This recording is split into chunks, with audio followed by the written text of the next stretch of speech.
My dad's a weird cat, right? Good guy, he's not a cat. Right? My parents made me get a job when I was like fucking 12 doing a paper round because there was no mines in Sydney. And I had to go around the suburbs and deliver papers, and at the end of the day I had to go to the news agency and empty all the bins out the back of the news agency into a big metal skip, and it was a fucking cunt of a job. But the only good thing about it was, at the end of the month, they used to throw away all the magazines I hadn't sold, so there was mountains of porn. Right?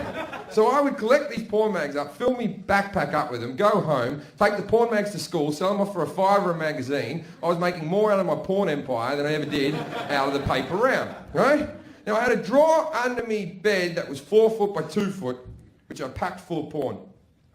One day I come home, my room's been cleaned, it's fucking spotless, right? First thing I do is I run to the porn drawer, right? I open it up, empty, right? Go out to the living room. Now my mum's out there sitting in a chair. Now, did anyone have a parent that had their own chair? They were the cunty parent. They were never the nice parent, right? If you're a parent out there and you have your own chair, you're a fucking Nazi dick, right? Stop being such a fascist. Sit somewhere else. You don't control the world. So, my mum looks at me and she goes, I cleaned your room. And I went, yeah, thanks for that, Mum. But then she never mentioned anything, right?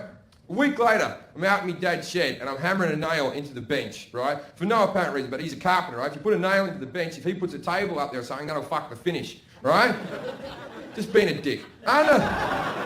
Under the bench, I saw all my porn magazines, but they were all like wet and bent and had letter sleeves on them and stuff like that, right? What's happened is my mum's cleaned my room out. She's thrown all the porn mags out in the wheelie bin. My dad has to take the wheelie bin to the end of the drive on a fucking Wednesday. He's opened it up and gone, oh, hello, collected them all up. He's gone off to his shed and wanked himself stupid. So I thought, fuck that old cunt. So I collect them all back, take them back to the drawer where they belong. Circle of life continues.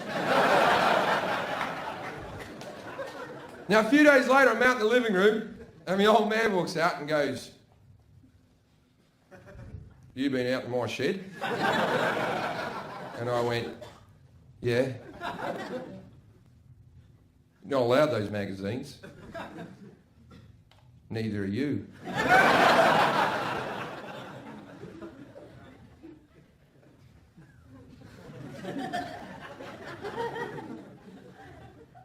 Can I have 4?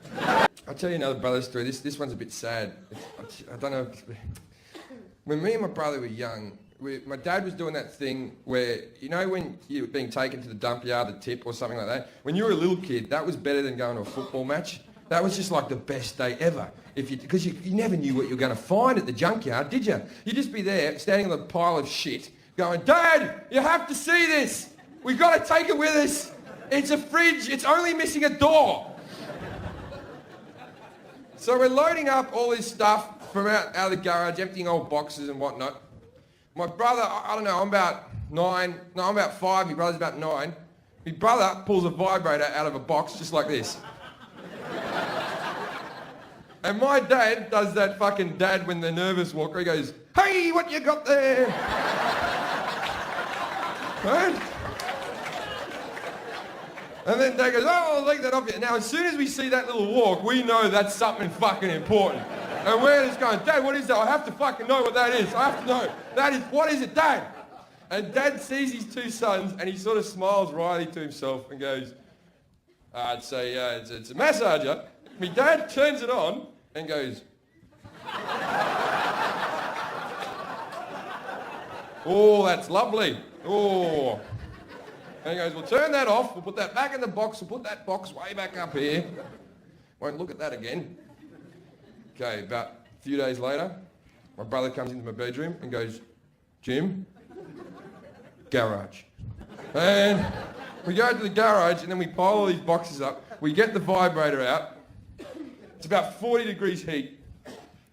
And my brother looks at me and he goes, now you massage my back and I'll massage your back. Now this is a standard old brother trick. Older brothers do this. You push me on the swings, I'll push you on the swings. And what happens is you push them on the swings for like 10 minutes and then they push you for like a minute, tell you it was 10 minutes and that you're retarded and you can't read the time.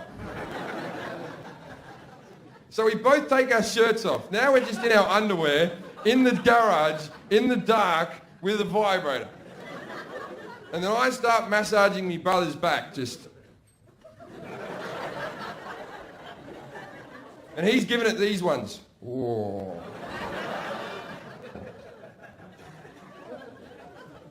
And then it's my turn. I get in front. My brother holds the vibrator up. He turns it on and then he drops it on the ground and goes, "You have to put it back up on the top shelf," and then he fucks off. Now, I'm 5 years old. What do? I cry, right? And I pick the vibrator up in the darkness and I just go.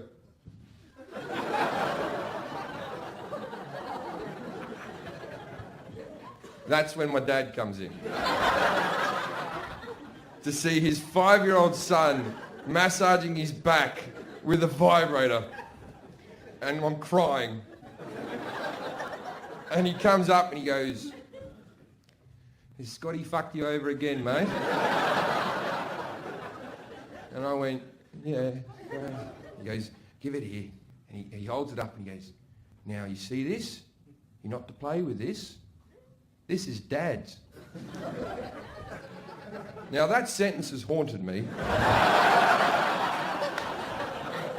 Not that this is Mum and Dad's. This is Dad. Fuck. My brother's a mental case. He's been mental my whole childhood. He can't help himself. He's older than me, but he's just fucking wired wrong. Something in his head.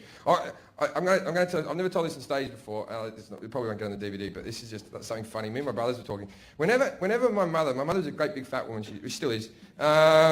She's 18, 19 stone or something. She'd always used to get us to go out and get the washing off the line, and she'd always be in the kitchen going, "Go get the washing off the line, make sure you fold everything," and yelling at us while we were doing it, right? When I was about 10 and Scott was about 14, and we used to go out there. Whenever we got her underwear off the line, we would get on either end of it and fold it like a flag.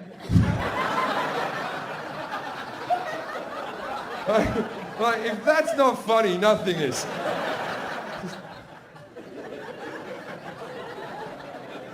So, one time, me and my brother at home, right? Just the two of us, and he's about 16, I'm about 12, and my mum and dad are out of the house, and my brother Scott is on the couch, and he looks over at me and he goes, "Jim, get me a Coke."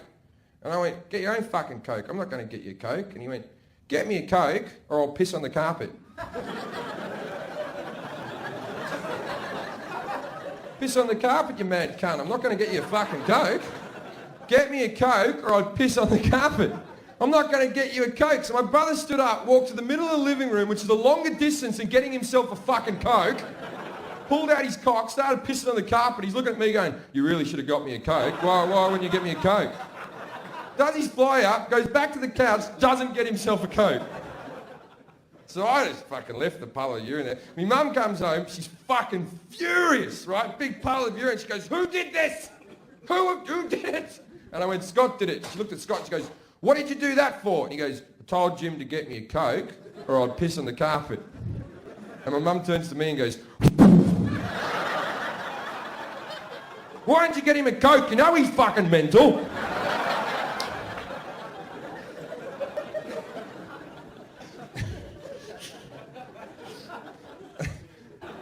I'll tell you what she's evil, right? When I was 17 years old, I was in a school musical, as you do when you're in high school. You do plays and stuff like that. I was in a school musical and I got the lead role. And my grandmother came down from Queensland to come and see the musical and stay with us. And she was staying in my room and I had to kip out in the fucking living room on the couch. So she's there for a little while and my mum goes, "Go sing your grandmother a song." And I'm like, "You sing her a fucking song. I'm not going to go sing your grandmother a song. I'm not going to sing her a song." And then I hear from my bedroom, "Is Jim going to sing me a song?" And I went, "Yes, Grandma." And I go, "You fucking bitch, man." So I walk in there and I go, "What song would you like to hear, Grandma?" And she said, "Stormy Weather." And so I went, "Don't know why there's no sun up in the sky." And my grandmother looked at me adoringly, as only a grandmother could look at her grandson singing a song.